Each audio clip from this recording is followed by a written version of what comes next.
Assalamualaikum warahmatullahi wabarakatuh. Waalaikumsalam warahmatullahi wabarakatuh. Baik, sebelumnya izin memperkenalkan diri. Nama saya Zara Melani Budania dengan NPM 2213032001. Di sini saya sebagai moderator kelompok 1 yang akan memandu berjalannya presentasi. Baik, di sini saya bersama rekan-rekan saya yaitu perkenalkan, nama saya Mega Astuti dengan NPM 2213032002 sebagai pemateri pertama. Perkenalkan, saya Iqbal Aziza, NPM 2213032038. Perkenalkan, saya Rifani Kamila dengan NPM 2213032003. Izin memperkenalkan diri, nama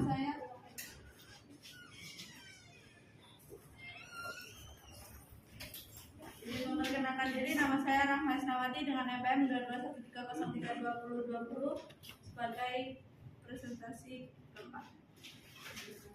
Baik, izin perkenalkan diri, nama saya Novel Dafairi Akmal dengan NPM 2213032040. Di sini saya sebagai presentator. Sebentar. Ada yang lupa instruksinya. Izin memperkenalkan diri, nama saya Asifah Salihah dengan NPM 2213032039. Baik, kami akan mempresentasikan hasil kerja kami yaitu studi politik dan pendekatan dalam ilmu politik yang akan dijelaskan oleh rekan saya Mega.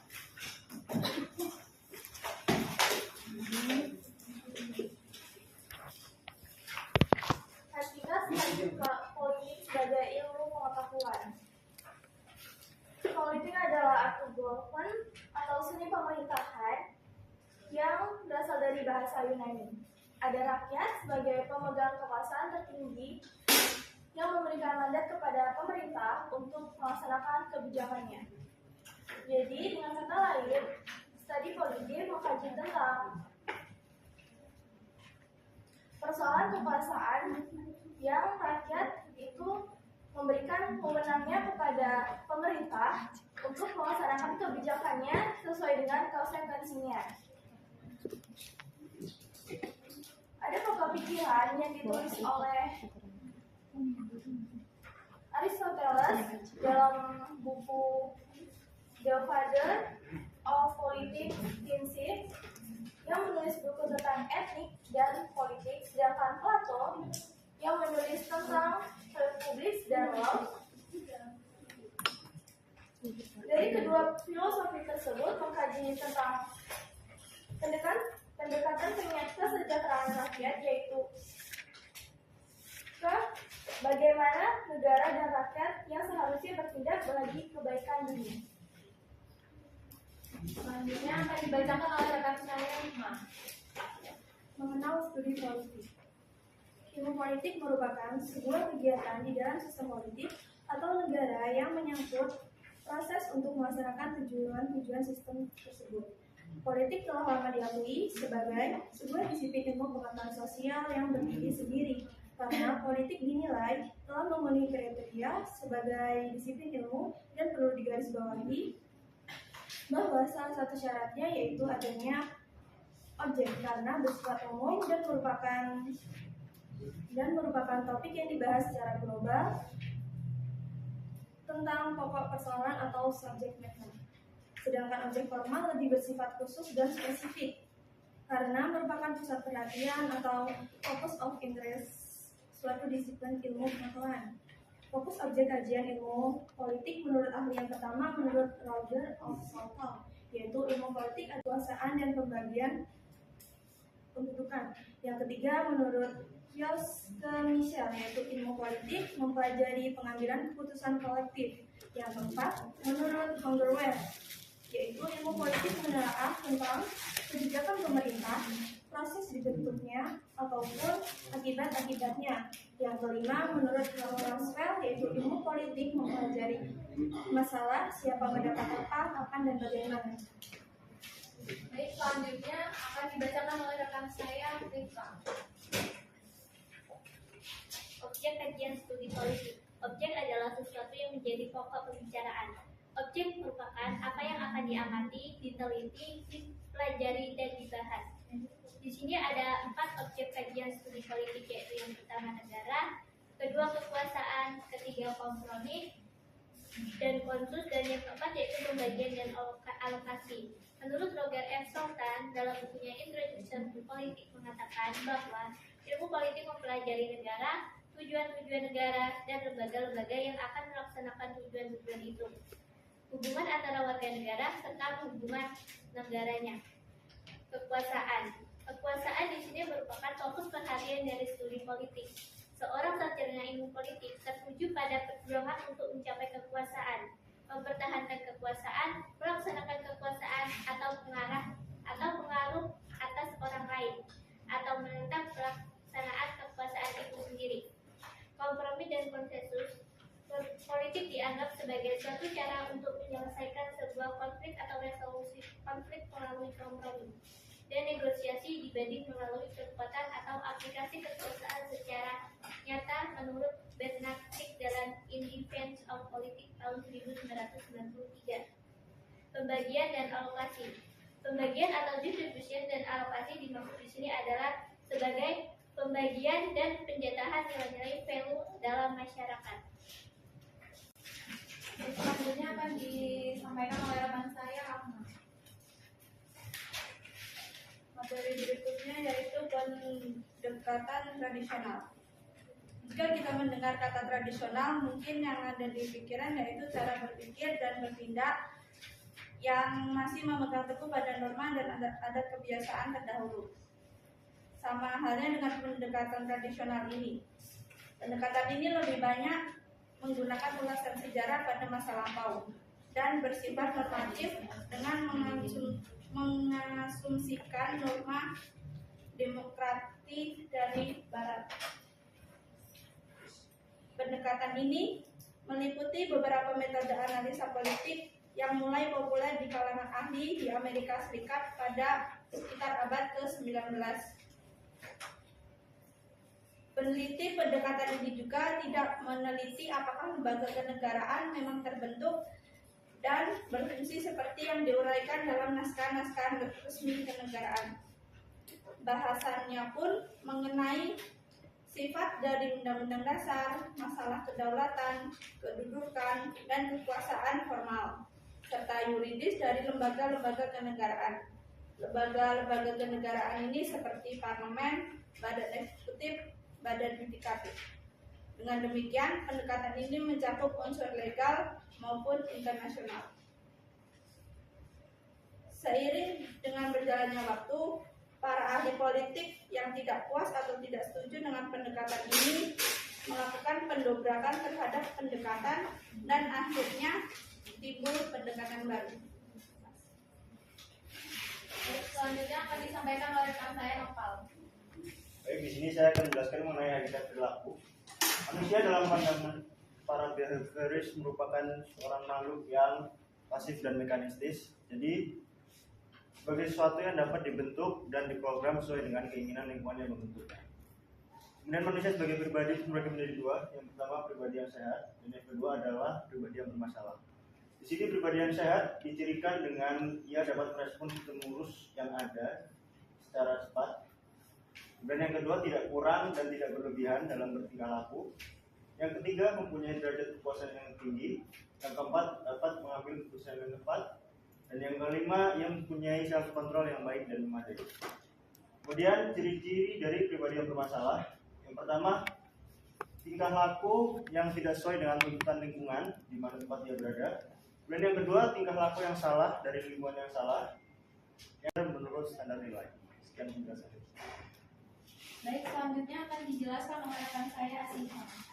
Baik, materi selanjutnya, pendidikan pasca perilaku. Pendekatan pasca perilaku, the post-behavioral approach. Pendekatan ini dapat dikarakterisasikan sebagai post-behavioral. Pendekatan ini, bahannya yang muncul dari penekanan post ini adalah bahwa setiap individu yang diberikan dapat disesuaikan sejauh pengaruh ia dapat mengubah struktur sosial dan ekonomi. Orientasi terkait dengan administrasi publik adalah masalah baru dengan hasil kebijakan pemerintah. Sekian. Baik.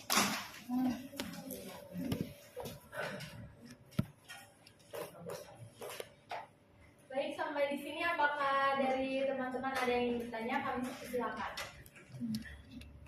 Saya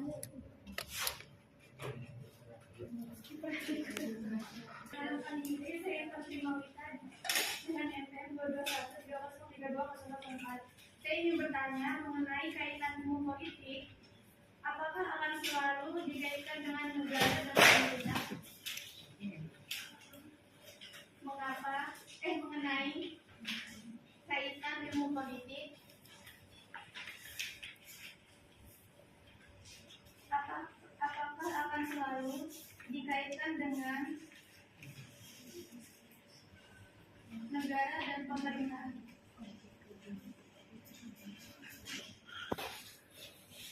Sebelumnya izin memperkenalkan diri, saya Novia Iman Putri dengan NPM 221303206. Saya ingin bertanya, bagaimana bisa kekuasaan menjadi pusat fokus dalam objek ilmu politik? Terima kasih. Bagaimana bisa kekuasaan menjadi pusat fokus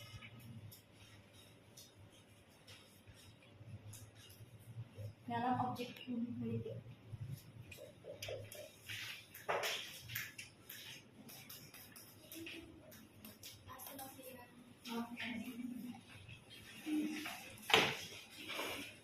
Sebelumnya izin memperkenalkan diri, nama saya Adi Pranesa Putra dan angkatan 2013-03-2016. Di sini saya ingin bertanya, apa sih yang menjadi pembeda antara ilmu politik dan ilmu negara? Terima kasih Adi.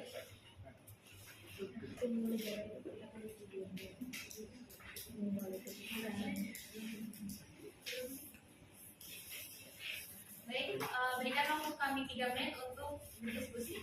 Akan dijawab oleh rekan saya.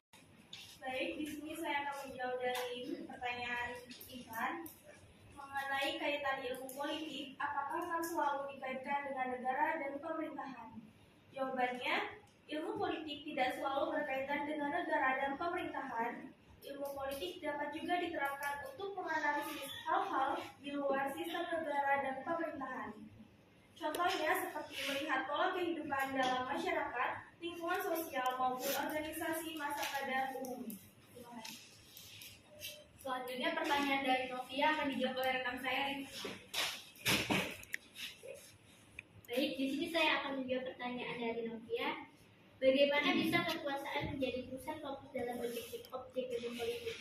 Kekuasaan menjadi fokus perhatian utama dalam studi ilmu politik. Dikatakan demikian karena kekuasaan dan politik adalah satu kesatuan yang tidak dapat dipisahkan, di mana politik adalah salah satu bentuk untuk memperoleh kekuasaan, how to get the power. Ketika kita membicarakan politik, maka sebenarnya kita membicarakan sebuah strategi bagaimana kita bisa meraih kekuasaan. Kekuasaan adalah energi yang dimiliki oleh seseorang atau kelompok untuk memutuskan tujuannya yang ingin dicapai. Kekuasaan dalam politik ini artinya menghimpun dan menempatkan energi setiap orang dalam kelompok untuk memperoleh kekuatan dalam memuluskan dan mencapai tujuannya yang dihendaki seseorang tersebut. Terima kasih. Selanjutnya pertanyaan terakhir. Jadi, dari pertanyaan pertama dan kedua, apakah teman-teman ada yang ingin menanggapi atau menambahkan? Oke, sebelumnya terima kasih atas waktu yang sudah diberikan. Saya Aisyah Suciningrum, NPM 2213032024, akan menambahkan sedikit jawaban dari pertanyaan Novia, di mana kekuasaan bisa menjadi objek politik. Seperti yang sudah dijelaskan rekan Rifka, bahwa tadi di PowerPoint itu sudah tertera bahwasanya objek kajian politik adalah negara, kekuasaan, kompromi, pembagian, dan alokasi. Jadi di mana yang sudah dijelaskan dan sudah dipaparkan tadi seharusnya bisa dikaji terlebih dahulu sebelum bertanya. Jadi pertanyaan itu bukan yang jawabannya sudah ada di presentasi tadi, melainkan pertanyaan yang bisa memunculkan ide-ide baru atau jawaban-jawaban yang pemerintahan gitu kan. Tadi jawaban dari teman-teman itu, teman-teman kelompok 1 menjawab selalu ada hubungannya, dan berdasarkan literasi yang saya peroleh di sini, ilmu politik itu tidak selalu berkaitan dengan pemerintahan. Ilmu politik itu juga bisa diterapkan untuk menganalisis hal-hal yang di luar sistem negara seperti melihat pola kehidupan dan interaksi manusia dan di lingkungan bisnis, sosial, organisasi, sampai komunitas-komunitas dan interaksi manusia lainnya. Cukup. Itu menurut siapa ada? Kutipan dari siapa enggak? Kalau tidak ada kutipan artinya itu penulisnya siapa yang disebutkan aja. Balik santunan ada. Tulisnya. Misalnya kita ngomong dibuka, saya nggak tahu. Itu aja tadi saya paling ini. Nah, itu. Sebelumnya izin memperkenalkan diri, nama saya Angelita dengan NPM 2213032008. Di sini izin menjawab menanggapi pertanyaan dari Aisyah, yaitu kenapa ilmu politik cakupannya lebih luas daripada ilmu negara. Yang pertama, ilmu negara itu bersifat teoritis yang hanya mencari fakta, sedangkan ilmu politik itu bersifat praktis seperti menganalisa peristiwa-peristiwa politik kehidupan negara sehingga sifatnya dinamis. Sekian, terima kasih. Teman-teman, apakah ada yang ingin menanggapi lagi atau menambahkan? Saya persilakan.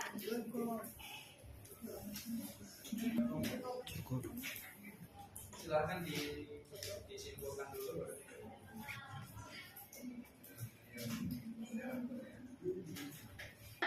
Yaitu berdasarkan pemaparan oleh teman-teman, dapat disimpulkan bahwa ilmu politik merupakan ilmu yang mempelajari dari segi khusus kehidupan masyarakat yang menyangkut soal kekuasaan. Objek kajian ilmu politik menurut pemahaman kami adalah batasan-batasannya dengan ilmu-ilmu sosial lainnya, mulai dari sosiologi, antropologi, sejarah, geografi, ekonomi, dan psikologi. Kajian ilmu politik dapat menggunakan dua pendekatan, yaitu pendekatan kualitatif dan kuantitatif. Setelah itu metode penelitian.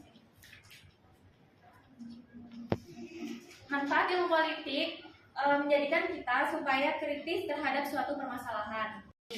Kajian ilmu politik dapat menggunakan dua pendekatan, yaitu pendekatan kualitatif dan kuantitatif.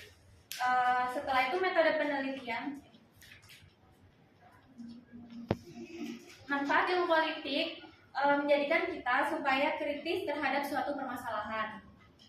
Pendekatan-pendekatan dalam ilmu politik menjadi tiga, yaitu pendekatan tradisional, pendekatan perilaku, dan pendekatan pasca perilaku. Pendekatan tradisional tidak menghiraukan organisasi informal. Bahasan ini bersifat statis dan deskriptif dalam bahasa analitis dan banyak memakai ulasan sejarah dan proses pembahasan fakta kurang dibedakan dengan norma. Pendekatan tradisional lebih sering bersifat normatif dan mengasumsikan norma-norma demokrasi barat. Kelemahannya yaitu bahasanya lebih deskriptif daripada analitis, lebih banyak menggunakan ulasan sejarah seperti menelusuri perkembangan parlementer. Selanjutnya pendekatan perilaku, yaitu perhatian utama mengidentifikasi perilaku kepemimpinan yang efektif. Pendekatan ini muncul setelah pendekatan berdasarkan ciri ini menekan pada sifat seperti kepribadian, motivasi nilai, dan keterampilan mengalami kegagalan. Umumnya behaviorisme ini adalah teori belajar yang menumpukan kajian tentang tingkah laku yang nyata boleh diperhatikan dan diukur. Tujuan terapi behaviorisme ini membantu klien memperoleh perilaku baru, mengeliminasi perilaku dan maladaptif, dan memperkuat serta mempertahankan perilaku adaptif. Terakhir yaitu pendekatan pasca perilaku, yaitu sebuah pendekatan yang masih menumpuk sejumlah perdebatan. Ia menjadi sebuah pendekatan yang komplit karena muncul adanya ketidaksesuaian antara teori yang dihasilkan dengan kebutuhan masyarakat serta menjadi salah satu faktor utama yang menjadi kritikan atau relevansi. Pendekatan ini muncul karena adanya fokus yang berlebihan dari ilmuwan. Pendekatan pasca perilaku ini menjadi sebuah pendekatan yang memiliki kelemahan metodologis dan akhirnya tidak berhasil merumuskan teori-teori politik yang baku, masih menuai perdebatan. Hal ini merupakan sebuah konsekuensi dari proses kesempurnaan pendekatan sebelumnya. Baik. Kami tutup. Sekian presentasi dari kami. Kurang lebihnya kami mohon maaf. Terima kasih. Wassalamualaikum warahmatullahi wabarakatuh.